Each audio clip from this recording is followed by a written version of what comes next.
My son smiled too hard when he said, "Try the gravy, Mom." That's when I knew something was wrong. There was nothing overt about it, just a glint in his eye, too eager the way his fingers hovered near my plate like he was waiting for something. Lucas had never cared much about the food before.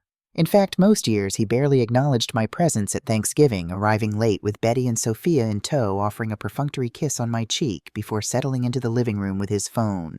But this time he leaned over all syrupy and sweet and said, "I made this one just for you, Mom. Special recipe. You're going to love it. Promise." I didn't answer right away. I looked at the gravy, rich dark, pooling thick over the turkey slice on my plate. Then I looked at his wife, Betty, who was laughing too loudly at something Sophia had said, her plate sitting untouched next to mine. I'm 72 years old. I've buried a husband, raised a son through colic and chickenpox, and his first broken heart when Miranda left him in college. I've worked double shifts as a nurse, skipped meals so he could have new textbooks, saved every spare dollar for his college fund. My hands are gnarled with arthritis now, my knees creak when I climb stairs, and my vision isn't what it used to be. But my instincts, those are sharp as ever. I don't know exactly why I did it. Maybe it was the years of watching Lucas and Betty whisper when they thought I couldn't hear the way they exchanged glances whenever I brought up my will or my house, or God forbid my health. Maybe it was the fact that Betty's plate had been strategically placed right next to mine, close enough that no one would notice if they got confused. Or maybe it was just that a mother knows, even when she doesn't want to. I reached over, casual as you please, and switched our plates. Betty didn't notice. She was too busy performing her role as the perfect daughter-in-law, entertaining the table with stories about Sophia's latest achievements at school. No one noticed, except Lucas. He stiffened barely, just for a second, but I saw it. The fake smile dropped just a fraction and his eyes went wide. "Wait, no, Mom. That one's yours. I made it special." But I'd already taken a bite of Betty's mashed potatoes. I nodded politely like nothing was wrong and said, "Everything tastes wonderful, dear. You've really outdone yourself this year." The color drained from his face. 10 minutes later, Betty complained of stomach pain. At first, she tried to brush it off. "Must have eaten too fast," she said with a tight laugh, but I watched her press her hand against her abdomen, her breathing shallow. 20 minutes after that, she was pale and clutching her gut, a thin sheen of sweat breaking across her forehead. I don't feel right," she managed, her voice trembling. Lucas jumped up immediately, all concern and panic. "Betty, what's wrong? What did you eat?" Sophia looked terrified, her 17-year-old face crumpling. Mom, are you okay?" At minute 30, someone called 911. The rest of the evening unraveled like old yarn pulled too fast. The kids were crying. Lucas was pacing his phone pressed to his ear as he spoke to the dispatcher. I sat perfectly still at the long oak dining table, sipping cold coffee while the ambulance lights painted the snow outside in frantic flashes of red and white. No one asked how I felt. No one even remembered it had been my plate she ate from. The paramedics said it looked like a severe allergic reaction, something sudden and serious. Betty could barely talk, her face flushed and slick with sweat, but I heard her whisper to one of the EMTs, "It was the gravy. I think something in the gravy." I looked at Lucas. He looked at me. Neither of us blinked. I hadn't had a reaction. Not a stomach cramp, not a tickle in my throat. Nothing. And I have more allergies than I can count: seafood, certain nuts, shellac, even some kinds of mushrooms. At my age, you get used to reading every label, sniffing before sipping. It's second nature the way breathing is. You don't think about it, you just do it. But Betty didn't have allergies. Not that I knew of anyway. And yet she'd eaten something that made her body scream in protest. If that something was in the gravy, my special serving, the one Lucas insisted I try, then what exactly had my son intended? After the ambulance left sirens wailing into the cold November night, everyone else filtered away with excuses and awkward hugs. "Let us know if you need anything," they said, though no one offered to stay and help clean up. They never did. I stayed. I folded the napkins, rinsed the plates, wrapped the leftovers in foil, and stacked them neatly in the refrigerator. The gravy boat was nearly empty, just a few tablespoons left at the bottom. I poured it into a mason jar, sealed it tight, and tucked it behind the cranberry jelly on the bottom shelf. Then I sat in the kitchen with the lights off, listening to the quiet hum of the refrigerator, the distant ticking of the grandfather clock in the hallway. Something inside me had shifted. Not fear, no, I wasn't afraid. But it felt like the moment just before a storm when the sky turns that strange, heavy gray, and you know the world is about to split open. I'd been blind for too long.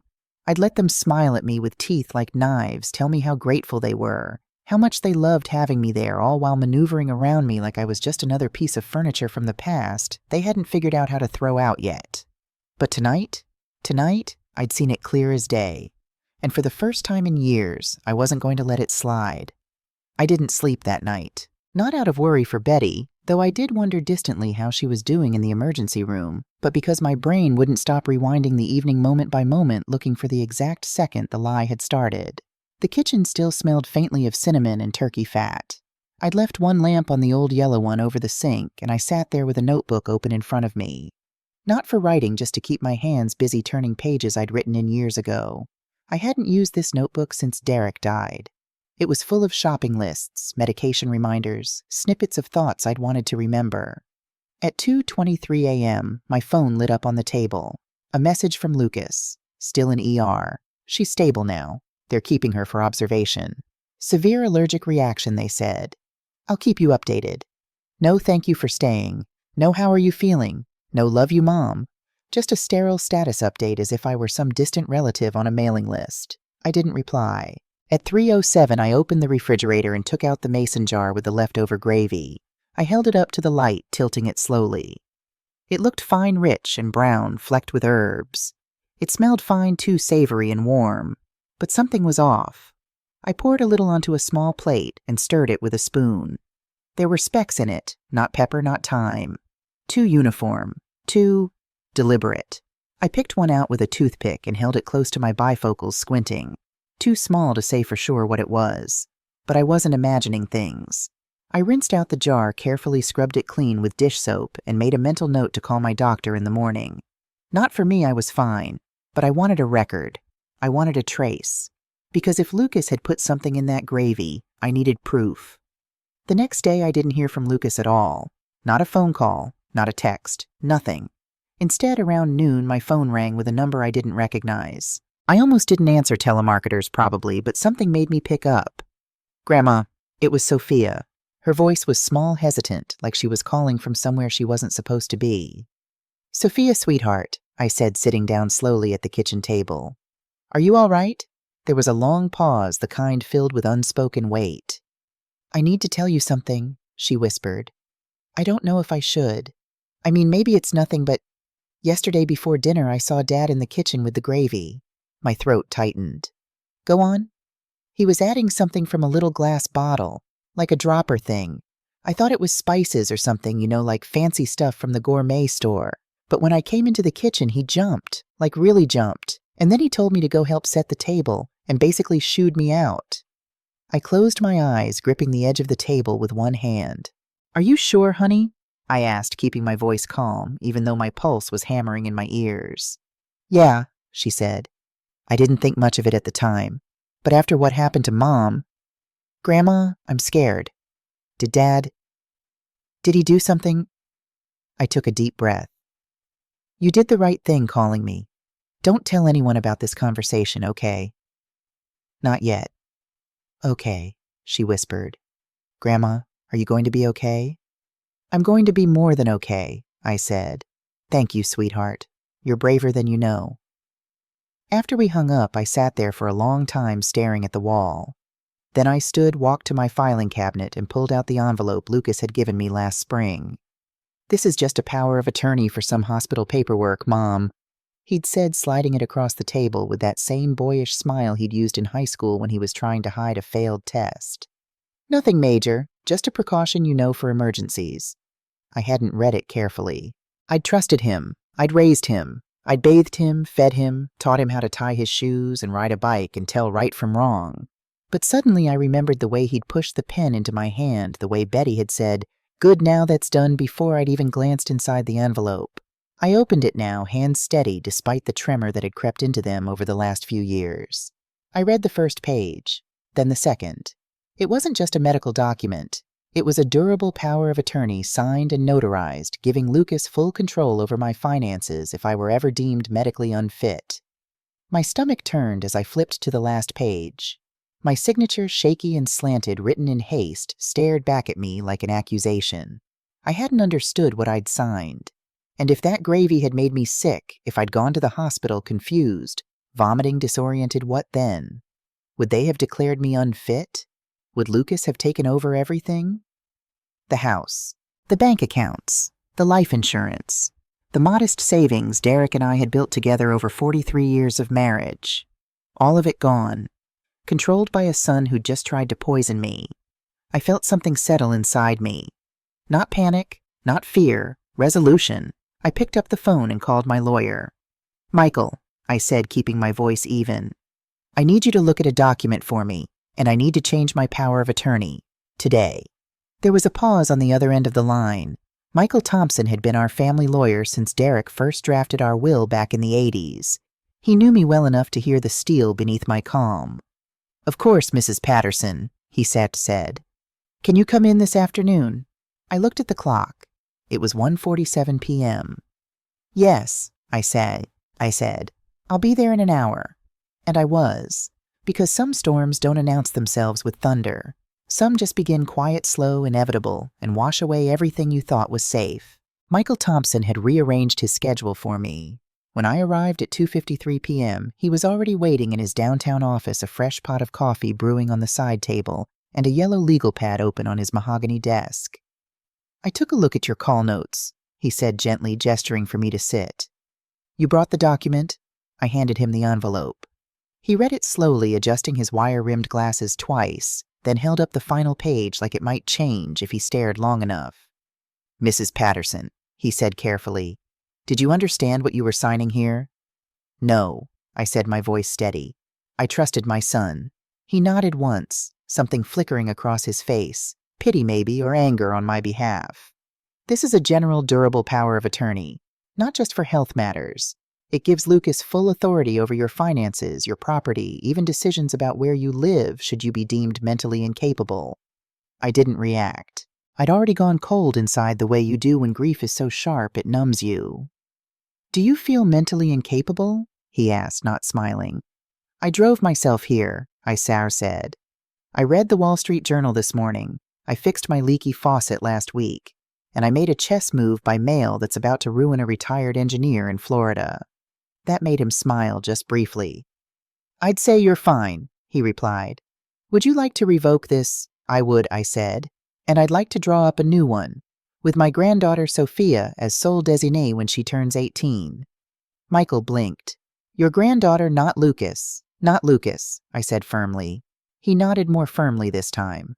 "We'll also want to create a living will, and I'd recommend an irrevocable trust if you're ready to talk estate structure." "I'm ready," I said. "More than ready." We spent the next hour drafting documents. Michael read every word aloud, then I read them again myself, my finger following each line. He didn't rush me. When it came time to sign, my hand didn't shake once. By the time I left his office, the November sun was already sinking low on the horizon, casting long shadows across the courthouse square. My shoulders felt lighter than they had in months. Back home, I made tea chamomile the way Derek used to like it, and sat in the kitchen with the radio on low. Outside, the wind pushed bare leaves into slow spirals across the porch.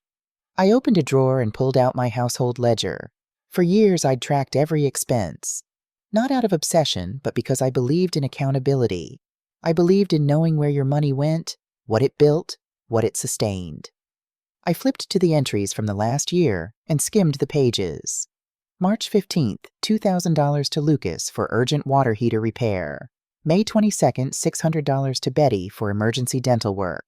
July 8th, $800 to Sophia for school trip to Washington, D.C., the only one I didn't resent. December 12th, $12,000 for garage repairs. Lucas said he'd handle himself. It was all there in my neat handwriting. Every dollar I'd handed over. Every time I'd nodded and said, "Of course, dear. Whatever you need." I closed the book. Not anymore. At 5:17 p.m., my phone rang. Lucas. I stared at the screen until it stopped. He didn't leave a message. 5 minutes later, a text came in. "Mom, we need to talk. Are you free tonight?" I didn't reply. At 7:43, Sophia called. I answered immediately. "Grandma," she said softly, her voice muffled like she was speaking from under a blanket. "I just wanted to let you know. Dad and Mom are saying you're confused, that maybe you're forgetting things. I felt my pulse slow, steady as a metronome. They say it a lot lately, she continued. Not to your face, but when you're not around. They said maybe you should consider a care home, that it might be safer. I closed my eyes. Thank you for telling me, I said. There was a long silence. Then her voice cracked just slightly. I don't think you're confused, Grandma. I think you're the only one who sees what's happening. I see it clearly now, I said. Do you want me to come over? No, darling, I said. Just keep your ears open and don't let them scare you. We hung up and I turned off the lights in the kitchen. In the dark, I stood at the window watching the street lamps flicker on one by one, casting pools of yellow light onto the empty sidewalk. They thought they were clever, thought they could slide me gently into silence, into invisibility. A care home controlled finances, power of attorney, a staged moment of concern followed by legal takeover. They'd forgotten who I was. I'd raised a family, buried a husband, built a life from scratch with calloused hands and a clear head. And no one, no matter how politely, no matter how sweetly, was going to erase me. Not while I still had breath in my lungs and fight in my bones. I woke early the next morning, not because I had somewhere to be, but because my body didn't know how to sleep past dawn anymore. At 72, you stop waiting for alarm clocks. Your bones do the waking for you, creaking reminders that time doesn't wait. The house was quiet, the kind of quiet that reminds you no one's coming down the stairs for breakfast, no one's leaving wet towels in the bathroom or slamming the back door on their way to school. Just me, the tick of the wall clock, the old percolator sputtering to life. I poured my coffee black and strong and sat at the kitchen table. Then I pulled out the small red notebook from the drawer, the one I hadn't opened in over a decade. Inside were records, letters, notes, even some receipts I'd tucked away without quite knowing why. At the time, I'd called it my rainy day file. I suppose deep down I'd always known one day it would pour. There was a sticky note from 3 years ago yellowed at the edges. Mom, can you sign this quick? I forgot to submit the city permit for the garage and they'll fine us if it's late. L, I'd signed. Of course I had. Who wouldn't help their own son? I dug further and found another paper folded in thirds, a scanned copy of something Lucas had emailed me marked urgent. At the bottom, barely legible, was a line authorizing temporary access to my investment account for short-term restructuring. I didn't remember this one. Next, I found a Christmas card from Betty dated 2 years back. Inside was an extra envelope tucked into the fold, a thank you note supposedly. But when I opened it, I found a printed list titled Joint Expenses to Reimburse, approved by Nancy Patterson. At the bottom was a signature line. My signature was there, slanted, rushed. I stared at it for a long time. Then I stood, pulled everything out of the file, and set it aside in a neat stack. If there was going to be a storm, I needed to start gathering the thunder. By 10 o'clock that morning, I was in my car, a dependable 2011 Ford sedan beige and boring as unbuttered toast. I didn't need flash. I needed reliability. I needed something that would start on cold mornings and get me where I was going without fuss. The bank was a 15-minute drive through neighborhoods I'd known for decades. Past the elementary school where Lucas had learned to read. Past the park where Derek and I used to take Sunday walks, his hand warm in mine. Past the coffee shop that used to be a hardware store, and before that, a 5 and dime. Everything changes. Sometimes so slowly you don't notice until it's already gone. The bank manager, Sarah Mitchell, was waiting for me in her office. She was maybe 40, professional in a navy blazer and pearl earrings with the kind of practiced smile they teach you in corporate training seminars. But when I told her what I needed, a full review of my last 12 months of activity and any active authorizations on file, the smile dropped. Of course, Mrs. Patterson, she said, gesturing to the chair across from her desk. Let me just pull up your account. She clicked and tapped on her keyboard, her eyes moving left to right across the screen. Then they paused, moved left again. Her forehead creased. Is everything all right? I asked. She looked up at me, and I saw it, that flicker of concern that people try to hide when they've found something they wish they hadn't. There are a few active links to third-party accounts, she said carefully. One joint authorization on an auto transfer to an external account in the name of L. Patterson and B. Patterson. My hands tightened on my purse. How much? It's been running monthly, $1,800 on the 3rd of each month, categorized as living assistance and household support. $1,800 every month For how long? Stop it. I said, my voice quiet but firm. Sarah blinked. Excuse me? Cancel that transfer. Immediately. And I want written confirmation. She nodded slowly, her fingers already moving across the keyboard. Of course, but just to clarify, this was authorized under the power of attorney you signed in March. That document is no longer valid, I interrupted. I revoked it yesterday. My attorney will send you the new one today. Her expression shifted, not quite relief, but something close to it. Like she'd been waiting for me to say exactly that. Understood, she said. I'll process the cancellation right now. I leaned forward slightly. I'd also like to restrict all future changes to this account. No online or phone amendments. Everything requires in-person verification with photo ID. Yes, ma'am. And before I leave, I want a printout of every transaction for the last 2 years. She hesitated for just a moment, probably calculating how much paper that would require, then nodded. I'll have it ready in 10 minutes. While Sarah printed the statements, I sat in the lobby and stared at the watercolor painting on the wall, a generic seascape, all soft blues and whites, the kind of art that's meant to be calming but just feels empty. My phone buzzed in my purse. Lucas again. Mom, please call me. I'm worried about you. I turned off my phone. Sarah returned with a thick stack of papers neatly stapled in sets by month. Here you are, Mrs. Patterson. Is there anything else I can help you with? Yes, I said. I'd like to open a new custodial trust account in my granddaughter's name, Sophia Patterson. Sarah's eyebrows rose slightly, but to her credit, she didn't ask questions. For education purposes. For whatever future she chooses, I said. And I want it locked. Lucas Patterson is not to be granted access or advisory rights under any circumstances. She made a note on her pad. We can absolutely do that. Would you like to fund it today? I thought of the $12,000 Lucas had asked me to lend him last December for garage repairs that never materialized. The garage door still stuck. The gutter still leaked. And Lucas had never mentioned paying me back.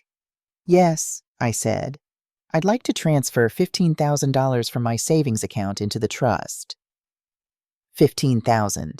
$1,000 for every year Sophia had been alive. $1,000 for every year she'd been the only member of that family who still looked at me like I mattered. Back home, I spread the bank statements across my kitchen table like a map of betrayal. I'd always kept my own records, a habit from the early days of marriage when Derek and I counted every penny when $1 saved meant the difference between groceries and going hungry. Even after Derek's accounting firm took off, even after we paid off the mortgage and built up our savings, I'd kept tracking, writing it all down in my neat columns. Now I cross-referenced my ledger with the bank statements, and the discrepancies emerged like ghosts. Auto transfer to L&B Patterson joint account, $1,800 per month times 8 months equals $14,400. I'd never authorized this. Never even knew it existed. Emergency withdrawal, July 18th, $3,500. I hadn't withdrawn anything in July. I'd been in the hospital that week with pneumonia, too weak to get out of bed, let alone drive to the bank. Payment to Riverside Home Improvements, October 2nd, $200, the garage. Lucas said he'd fixed himself, but the invoice was made out to a company I'd never heard of, and when I Googled them, they didn't exist. The website was a blank page. The phone number disconnected. Payment to Elite Photography Studio, April 15th, $800. What photography studio? For what I kept digging. $200 here for miscellaneous household expenses. $450 there for medical supplies I'd never ordered. $1,200 for emergency car repair on a car I didn't own. By the time I reached the end, my tea had gone cold and the afternoon light was slanting low through the kitchen window.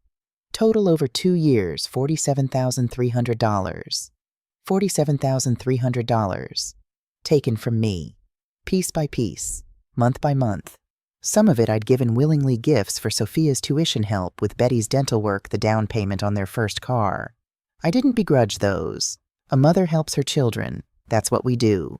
But the rest, the fake invoices, the phantom withdrawals, the automatic transfers I'd never approved. That wasn't help. That was theft. I picked up the phone and called Robert Hayes.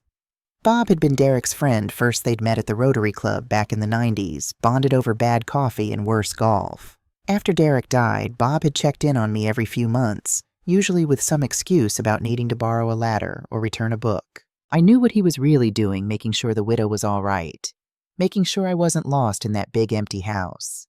Bob was 76, now retired from the police force for nearly a decade, but he still had the eyes of a detective, sharp, missing nothing.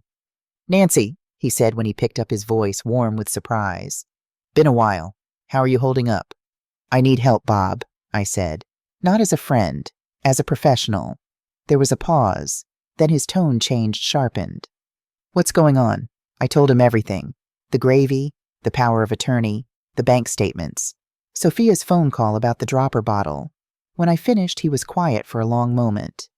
"I've seen this before," he said finally.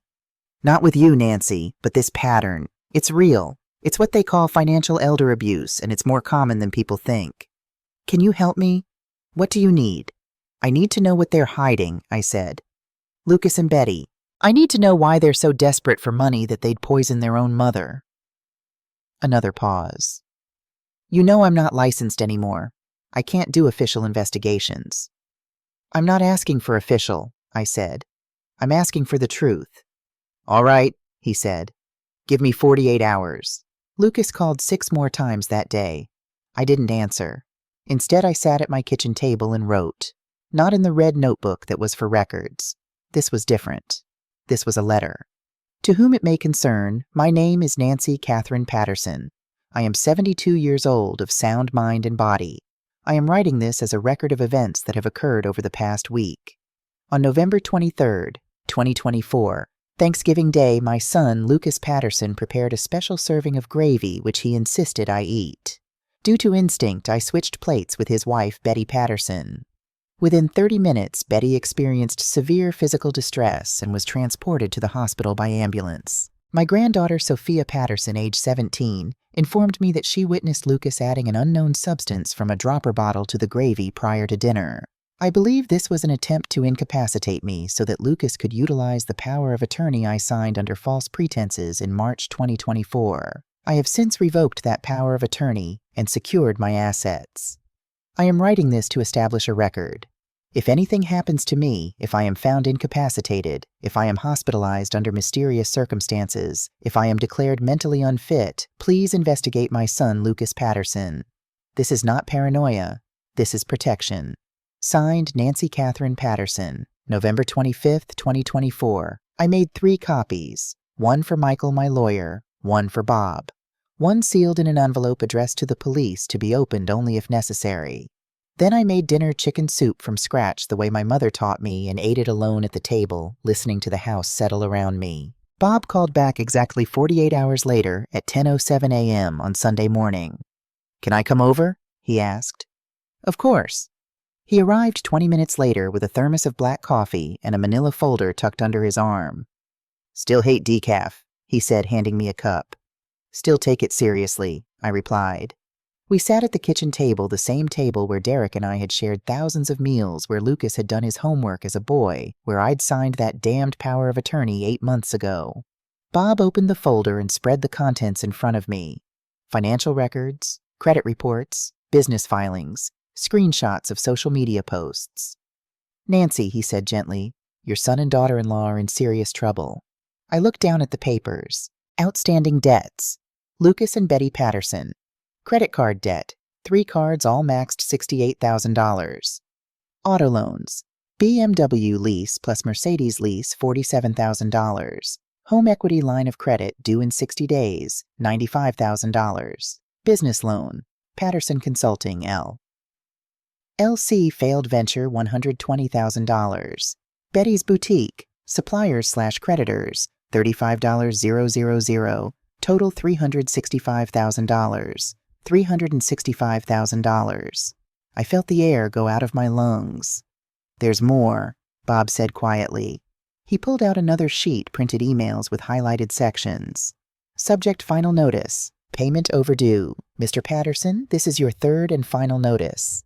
If payment is not received within 10 business days, we will proceed with foreclosure proceedings on the property located at 847 Riverside Drive. Their house. They were going to lose their house. "They've been getting letters from debt collectors," Bob continued. "Some of them aren't the friendly kind. There's one here from a private lending company with an 18% interest rate. That's not a bank, Nancy. That's a loan shark in a suit. He pulled out one more document, a property assessment. Your house, he said, tapping it with his finger. Fully paid off. Current market value approximately $580,000. Add in your savings investments and life insurance, and you're looking at a total estate worth just under $920,000.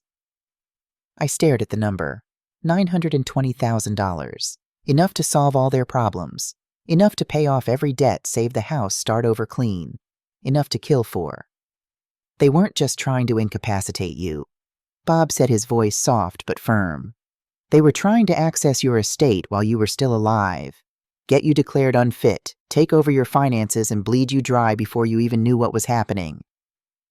I folded my hands in my lap, feeling the arthritis in my knuckles, the papery texture of skin that had grown thin with age. They would have put me in a home, I said quietly. Yes. Sold my house. Yes. Spent every penny I'd saved. Yes. And when I died alone in some facility, they would have pretended to mourn. Bob reached across the table and put his hand over mine. His skin was weathered and spotted with age, just like mine. Two old people who'd survived this long by being smart, by being careful. I'm sorry, Nancy, he said. I know he's your son. I looked up at him. He's not my son anymore. Not the one I raised.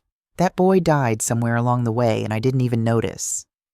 That afternoon, I did something I hadn't done in 5 years. I got dressed up. Not for church, not for a funeral, not for one of those obligatory holiday dinners where I smiled and pretended everything was fine. I got dressed up for myself. I pulled out the navy dress I'd worn to Derek's retirement party, the one that still fit, even if it was a little loose in the waist now. I put on the pearl earrings he'd given me for our 30th anniversary. I brushed my hair until it shone silver in the bathroom light, and I looked at myself in the mirror. Not an old woman, not a victim, not someone to be managed or discarded. Just Nancy. Still here, still standing. Then I drove to Lucas and Betty's house. The house at 847 Riverside Drive was exactly the kind of place Lucas had always wanted. Modern, expensive, slightly too big for a family of 3. All glass and steel and open concept everything. The kind of house that looked beautiful in magazines, but felt cold to live in. I'd helped with the down payment years ago. $30,000 from the savings Derek and I had built together. I parked in the driveway right behind the BMW that was about to be repossessed and walked to the front door. I didn't knock. I had a key, one they'd given me for emergencies back when they still pretended to want me around.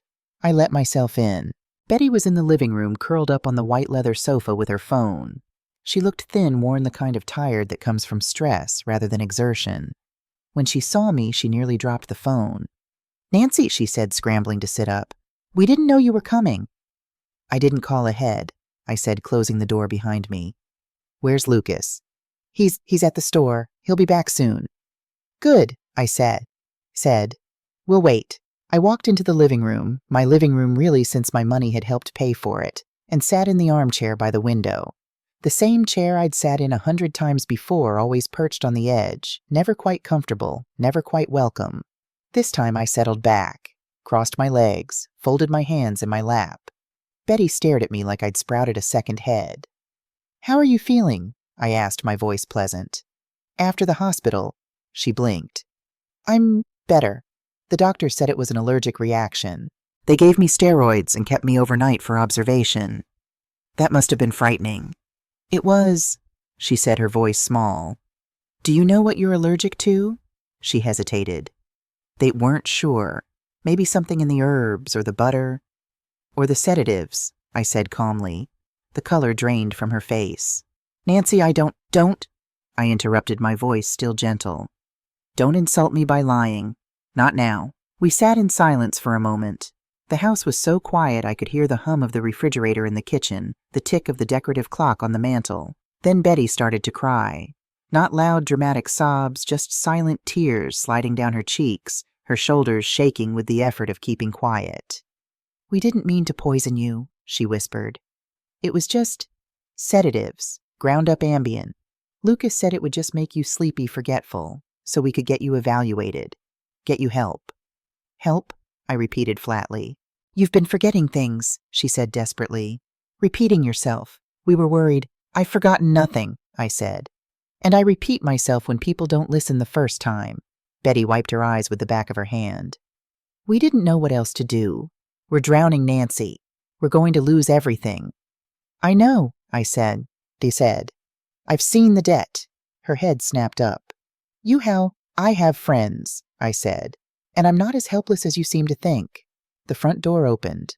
Lucas walked in carrying grocery bags, calling out, Betty, I got the... He stopped dead when he saw me. Hello, Lucas, I said. The grocery bags slipped from his hands. Apples rolled across the hardwood floor. For a long moment, nobody moved. Lucas stood frozen in the entryway, his face cycling through emotions too fast to name. Shock, fear, anger, something that might have been shame. Mom, he finally said. What are you doing here? Sit down, I said. It wasn't a request. He looked at Betty.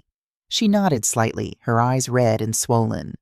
He walked slowly into the living room and sat on the edge of the sofa as far from me as the furniture would allow. I reached into my purse and pulled out 3 things. First, the bank statements highlighted in yellow where the unauthorized transactions appeared. Second, Bob's financial report showing their $365,000 in debt. Third, the mason jar with the gravy sample now sealed in a plastic evidence bag. I set them on the coffee table between us one by one like laying down cards in a poker game I'd already won.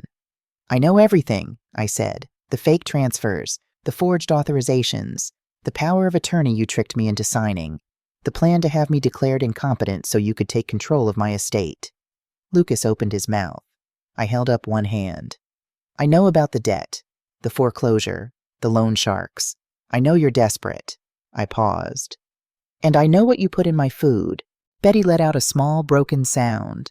Lucas just stared at the evidence on the table, his face gray. We didn't want to hurt you, he said finally, his voice barely above a whisper. We needed a way out. So you decided to erase me, I said. No, Mom, not erase.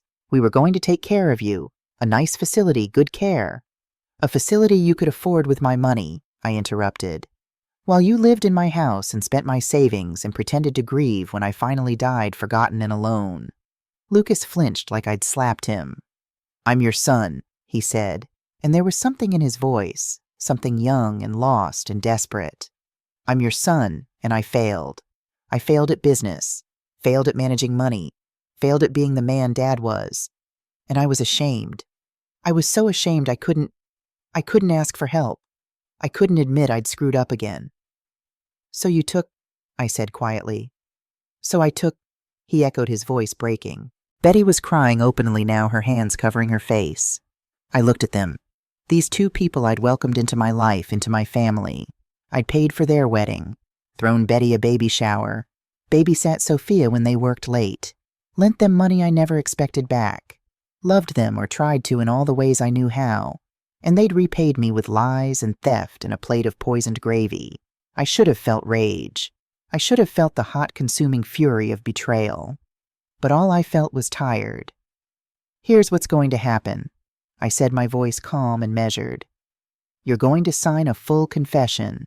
Everything you did, everything you planned, witnessed and notarized.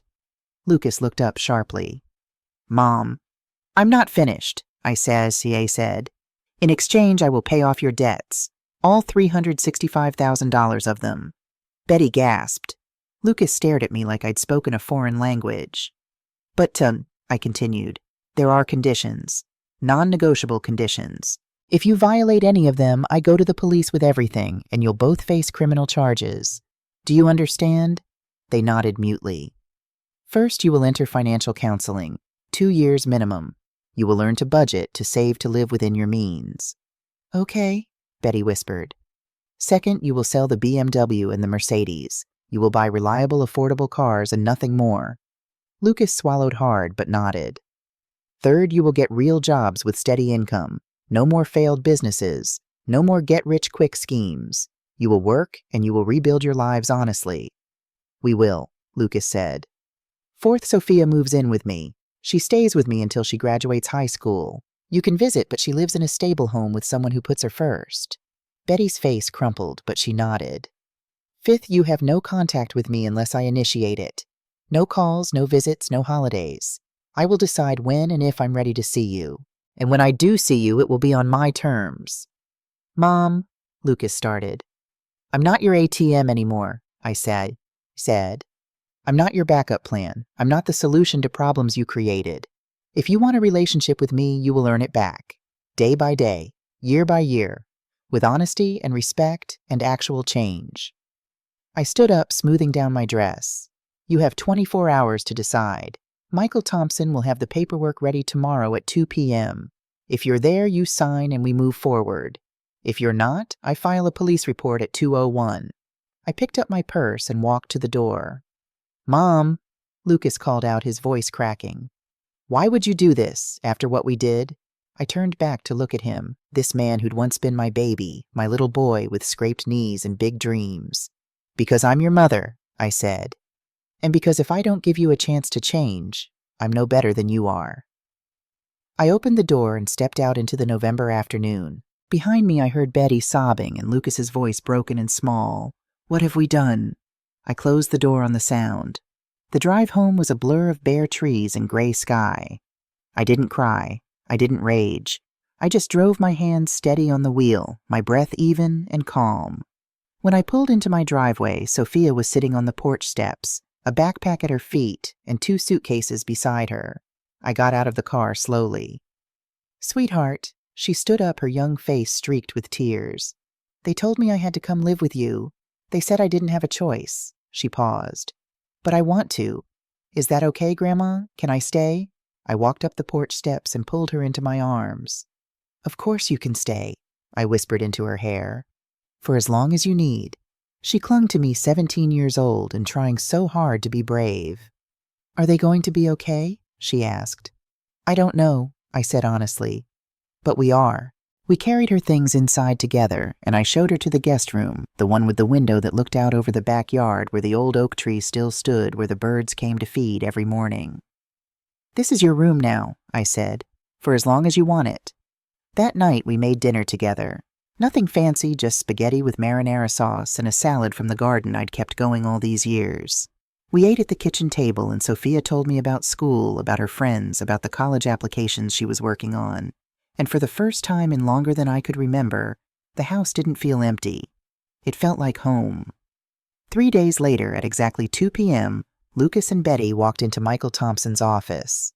I was already there, sitting in the same leather chair where I'd sat a week ago when my world had been a different shape. Michael was at his desk, a stack of documents arranged in neat piles, a notary public named Mrs. Chen seated to his left. Lucas looked like he hadn't slept. His shirt was wrinkled, his face unshaven, dark circles under his eyes that made him look older than 45. Betty was worse. She'd lost weight in just 3 days, her cheekbones sharp, her hands trembling as she clutched her purse.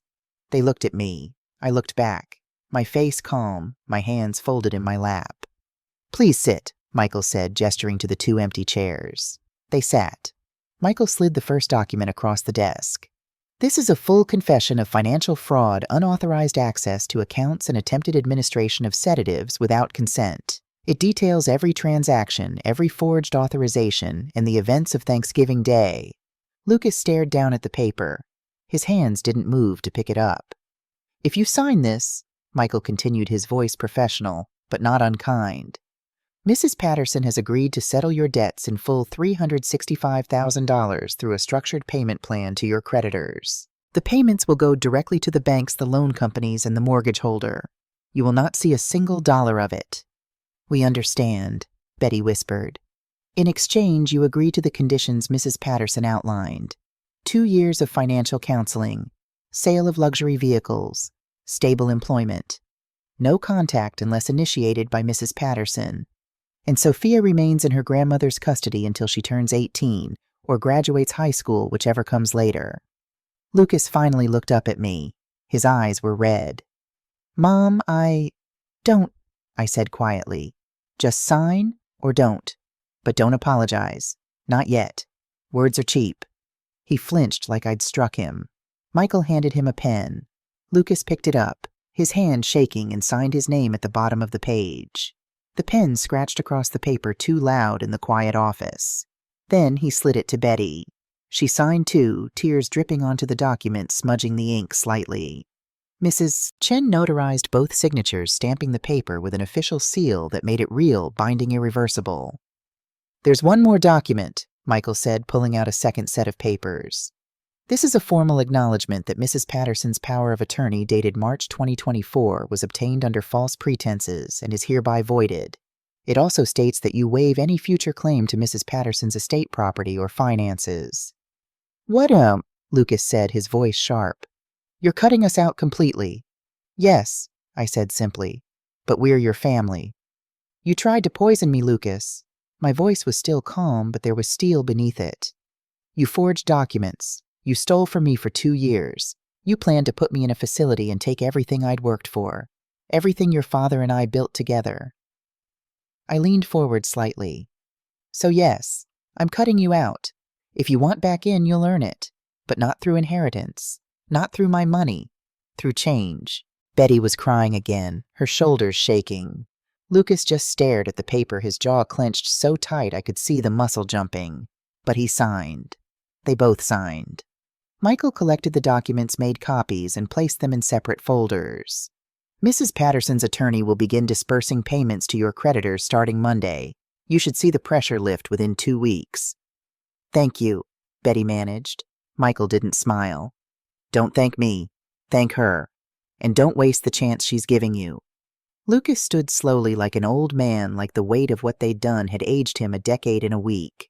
He looked at me one last time. "I was wrong," he said, his voice hoarse. "About everything. And I know I don't deserve your forgiveness, but I'm going to try. I'm going to be better." "We'll see," I said. They left without another word. After the door closed, Michael let out a long breath. "That was one of the hardest things I've ever witnessed." "Good," I said. "It should be hard. If it were easy, it wouldn't mean anything." I stood gathering my purse and thanked Mrs. Chen for her time. Then I walked out of that office and into the cold December afternoon, feeling lighter than I had in years. Not because I'd forgiven them, but because I'd freed myself. The garden was coming back to life. I'd neglected it for years, ever since Derek died, really. It had been his project, his pride. He'd spent every Saturday morning out there kneeling in the dirt, despite his bad knees, planting tomatoes and cucumbers and those ridiculous giant sunflowers that grew taller than the fence. After he was gone, I couldn't bear to touch it. Weeds had taken over. The soil had gone hard and lifeless. But now, with Sophia's help, we were bringing it back. "Is this too deep?" she called from across the garden bed, holding up a trowel full of soil. I walked over, wiping sweat from my forehead with the back of my gardening glove. "A little. You want about 2 inches for the basil. They don't like to be buried too deep." She adjusted the hole, then carefully transferred the seedling from its plastic container. Her hands were gentle, patient. She'd turned 18 last month, and there was something different about her now, a confidence that hadn't been there before. Or maybe it had always been there, just buried under the weight of her parents' chaos. "Grandma," she said as she patted soil around the basil plant, "I got an email from the university today." My heart skipped. "And—" She looked up at me, and her face broke into the widest smile I'd seen in months. "Full scholarship. 4 years. Room and board included." I dropped my trowel and pulled her into a hug, dirt and all. "Oh, sweetheart, I'm so proud of you." "I couldn't have done it without you," she said into my shoulder. "The application fee, the SAT prep, You did this," I interrupted, pulling back to look at her. "Your grades, your essay, your hard work. I just gave you a quiet place to do it." She smiled, wiping her eyes. "Still, thank you." We finished planting the herb garden, basil, oregano, cilantro, mint, and then sat on the back porch with glasses of lemonade, watching the sun filter through the oak tree's new leaves. "Have you heard from them?" Sophia asked quietly. She didn't have to specify who them was. "Your father sends an email every month," I said, as he said. "Updates on their counseling sessions, job status, that sort of thing. I don't reply, but I read them." "Are they better?" I thought about the last email dated April 30th. "Mom, we sold the BMW and Mercedes, bought a used Honda and a Toyota. Betty got promoted to assistant manager at the department store. I'm working full-time at the insurance company now, no side projects. We're actually saving money. It feels strange but good. We miss you. We miss Sophia, but we understand why you need space. Lucas, they're trying, I said. Whether it lasts, I don't know, but they're trying. Sophia nodded, swirling her lemonade. I'm still angry at them. You're allowed to be. But I miss them sometimes. Is that weird? No, I said, reaching over to squeeze her hand. They're your parents. You can be angry and still love them. Those feelings don't cancel each other out. She squeezed back. When you were raising Dad, did you ever think he'd turn out like this? I was quiet for a long moment, watching a robin hop across the lawn. No, I said honestly. When Lucas was your age, he was kind, thoughtful. He used to volunteer at the animal shelter every weekend. He'd bring home stray cats and beg me to let him keep them. I smiled at the memory. Your grandfather and I thought we'd raised a good man. What happened? Life happened. Pressure, failure, shame. I sighed. When your grandfather died, Lucas tried to fill those shoes. Tried to be the breadwinner, the success story the man Derek had been. But Derek had failed too plenty of times. He just didn't hide it. He learned from it. And Dad didn't. No, your father hid his failures until they grew too big to hide. And by then he was so deep in the lie that the truth felt impossible. Sophia was quiet for a moment. Then do you think he can change, really change? I think people can change if they want to badly enough, I said. But wanting to isn't enough. You have to do the work, every day, for years. And even then, some things can't be undone. Some trust once broken never quite fits back together the same way. She nodded slowly, understanding beyond her years. We sat in comfortable silence, listening to the birds, feeling the warmth of late spring sun on our faces. Grandma, Sophia said eventually, thank you for not giving up on me, even when you gave up on them. I turned to look at her, this beautiful, brilliant young woman who'd somehow emerged from the wreckage of her parents' mistakes. I could never give up on you, I said. You're the best thing that family ever produced. She laughed, and the sound filled the garden like birdsong. The phone call came on a Tuesday morning. I was making coffee, the same percolator I'd used for 40 years, still sputtering faithfully on the counter when my phone buzzed. Lucas, I'd spoken to him exactly 3 times in the 2 years since that day in Michael's office. Brief, stilted conversations about logistics, Sophia's high school graduation, her college move-in date, the settlement of the last of their debts. This was the first time he'd called outside of those necessary exchanges. I let it ring twice more before answering. Hello, Lucas. Mom? His voice was different, quieter, more careful. I'm sorry to call out of the blue. I know you said to wait for you to reach out, but I wanted to ask you something. Go ahead. Betty and I were wondering if you'd be willing to have dinner with us, here at the house. Nothing fancy, just the 3 of us. We'd really like to talk to you. I looked out the kitchen window at the garden, now in its 2nd full year of growth. The tomatoes were heavy on the vine. The sunflowers Derek loved were towering against the back fence. Why now? I asked. Because we've done everything you asked. 2 years of counseling, stable jobs. We paid back every penny. Well, you paid it, but we've been paying you back bit by bit. We've changed, Mom. Really changed. And we'd like the chance to show you. I was quiet for a long moment. Let me think about it, I said finally. Okay, thank you for considering it. I hung up and stood in my kitchen, the coffee forgotten, weighing 2 years of silence against a lifetime of motherhood. I called Sophia that afternoon. She was in her dorm room halfway through her first semester at university, thriving in ways that made my heart swell. They want to have dinner, I told her. Your parents. Are you going to go? I don't know. What do you think? She was quiet for a moment. I think you should go if you want to. Not because you owe them anything, but because maybe you need to see for yourself if they've changed. And if they haven't, then you walk away knowing you gave them every chance. And you won't spend the rest of your life wondering what if. Smart girl, too smart for 18. Will you come with me? I asked. If I go? Do you want me to? Yes, I said. They said. I think I need my backup. She laughed. Then I'll be there. When Thanksgiving, I said. The word felt heavy, loaded with memory.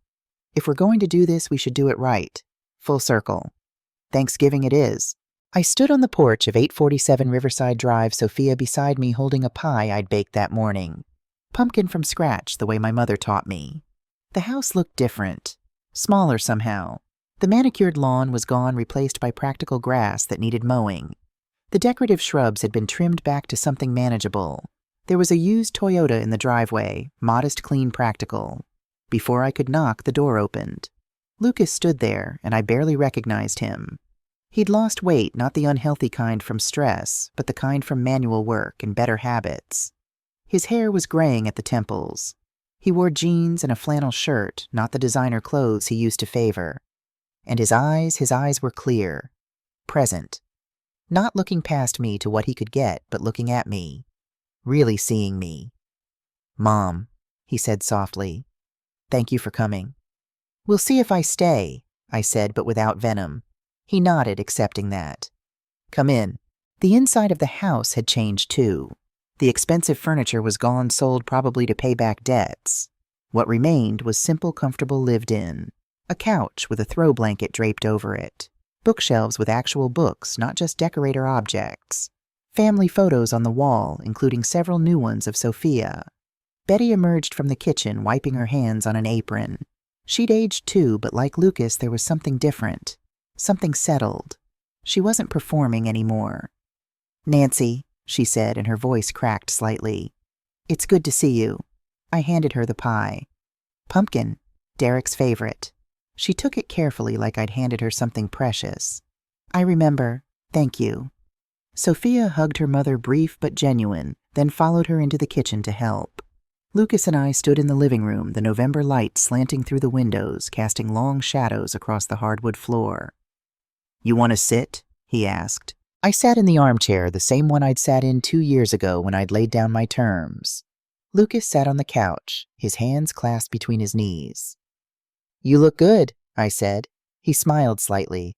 "I feel better than I have in years. Turns out living honestly is less stressful than living a lie." "Imagine that." He laughed, a small, self-deprecating sound. I deserved that. We sat in silence for a moment. From the kitchen I could hear Sophia and Betty talking, their voices low and careful, relearning each other. "I read your emails," I said finally. "All of them." Lucas looked up, surprised. "You did?" I didn't reply, but I read them. "I didn't expect you to reply.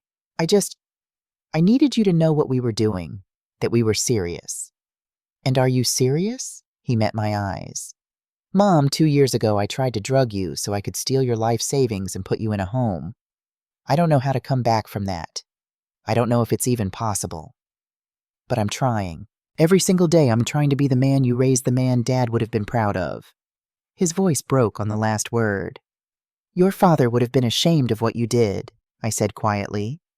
"But he also believed in second chances. He believed people could change. Do you believe that—" I looked at him, really looked at him, at the son who'd broken my heart and my trust, at the man who'd spent 2 years trying to earn it back. "I believe in earned redemption," I said.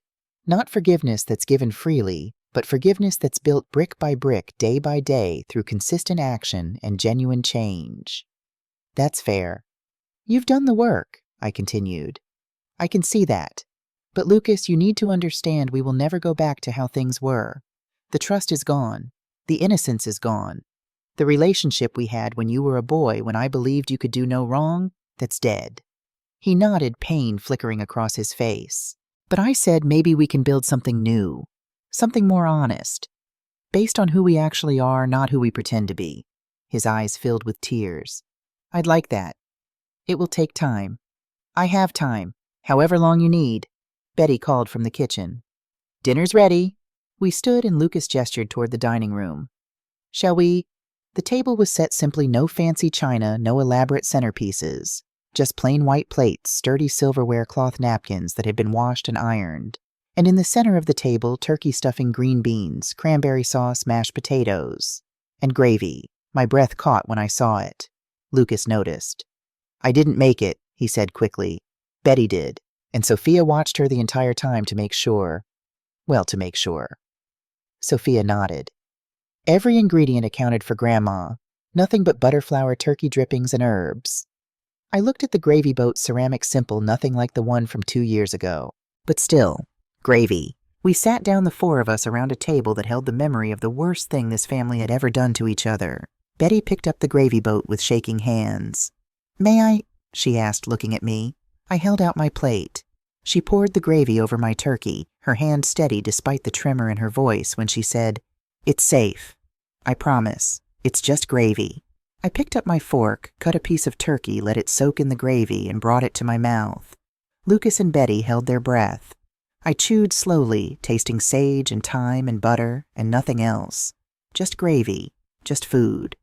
"It's good," I says as he said. The tension broke. Betty let out a sob of relief. Lucas closed his eyes. Sophia squeezed my hand under the table. We ate, and slowly, so slowly, we began to talk. Not about the past. Not yet. That would come later in therapy sessions and difficult conversations over months and years. But about now. About Sophia's college classes and her new friends. About Lucas's job and the satisfaction of doing honest work. About Betty's promotion and the small boutique she'd started again online, only careful and budgeted, no debt. About the future they were building, one careful decision at a time. After dinner, while Sophia and Betty cleaned up, Lucas and I stepped out onto the back deck. The November air was cold, crisp, with the promise of winter. The same kind of evening as 2 years ago, when everything had fallen apart. "I need to say this," Lucas began, his hands gripped tight on the deck railing. "And I know words aren't enough, but I need to say it anyway." I waited. "I am so sorry, Mom, for all of it. For stealing from you. For lying to you. For that—" His voice broke. "For that goddamn gravy. For thinking even for a second that my financial problems were more important than your life, your dignity, your right to live in your own home and control your own future." He turned to face me, tears streaming down his face. "I was desperate and selfish and cruel, and I hurt you in ways I can never take back. I know that. I know sorry doesn't fix it. But I'm sorry anyway. I'm sorry for the rest of my life." I looked at this man, my son, my child, the baby I'd rocked through colicky nights and fevers and nightmares. "I forgive you," I said quietly. He stared at me. You do? I forgive you because holding on to that anger was eating me alive. Because forgiveness isn't for you, it's for me." I paused. "But Lucas, forgiveness doesn't mean forgetting. It doesn't mean going back to how things were. It means I'm choosing not to let what you did define the rest of my life." "What does it mean for us?" "It means we start over. New relationship. New boundaries. You've proven you can change your behavior. Now we'll see if we can change our relationship." He wiped his eyes. "I'll take it. Whatever you're willing to give, I'll take it." We stood in silence for a moment, the cold air biting at our cheeks. "Your father would have handled this better than I did," I said. "He was always more forgiving than me." "No," Lucas said. "Dad would have cut me off completely. You're the one who gave me a chance to change. You saved my life, Mom, even after I tried to destroy yours." I didn't know what to say to that, so I said nothing. Inside, I could hear Sophia laughing at something Betty said. The sound of dishes clinking. The ordinary sounds of family. Different than before. Smaller. More careful. But real. I started hosting monthly dinners.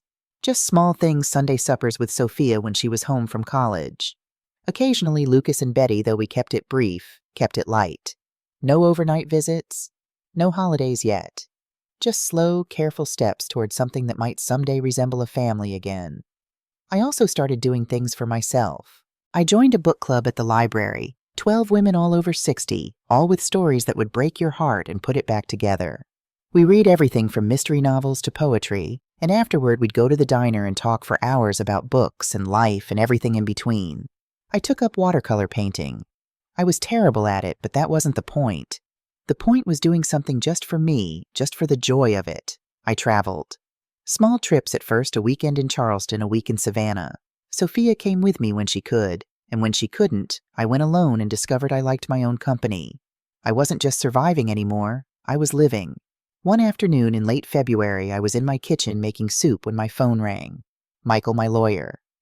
"Nancy," he said, "I have some news. The Patterson case, there's been a development." My heart skipped. "What kind of development?" "Lucas and Betty have requested to formalize an agreement. They want to sign over any legal claim to your estate permanently and irrevocably.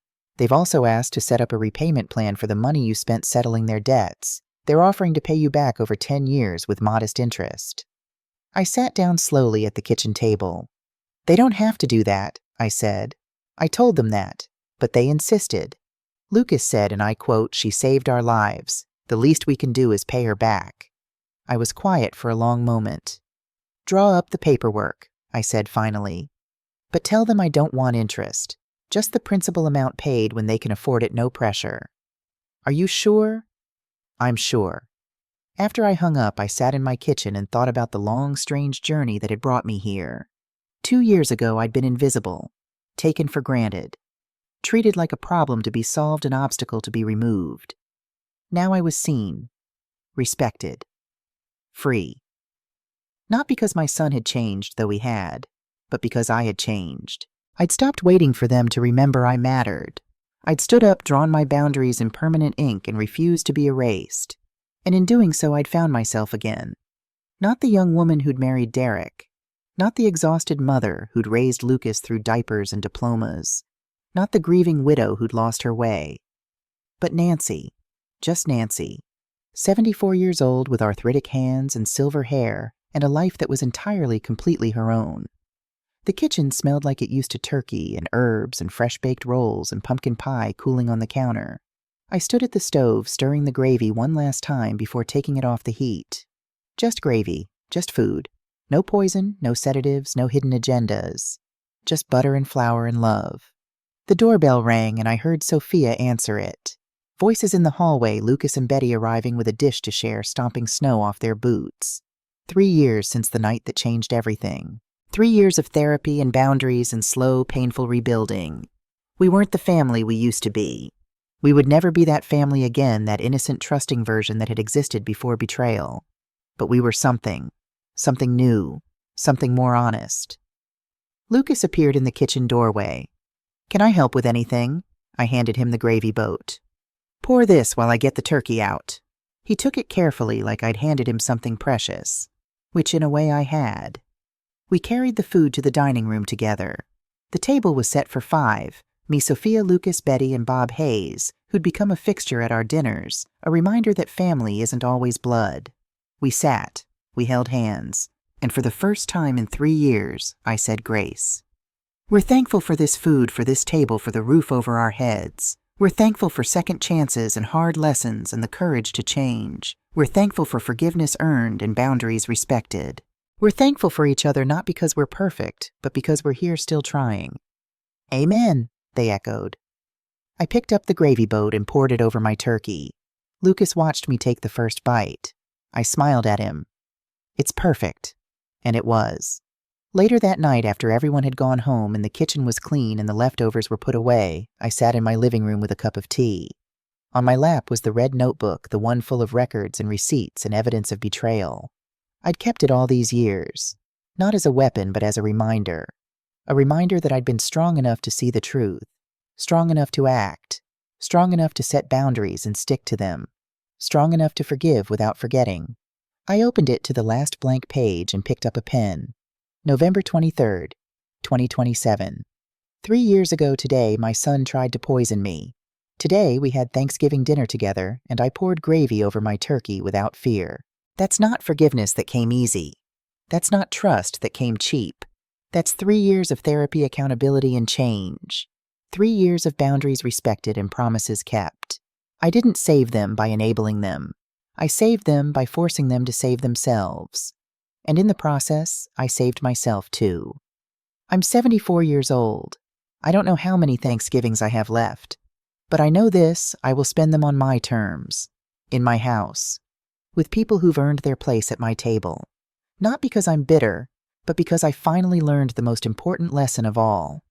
You can love someone and still protect yourself from them. You can forgive someone and still enforce boundaries. You can be a mother and still be your own person first. I am not a chapter in someone else's story. I am the author of my own, and I'm still writing. I closed the notebook and set it aside. Then I turned off the lights, climbed the stairs to my bedroom, and slept peacefully for the first time in years. Not because everything was perfect, but because I was free.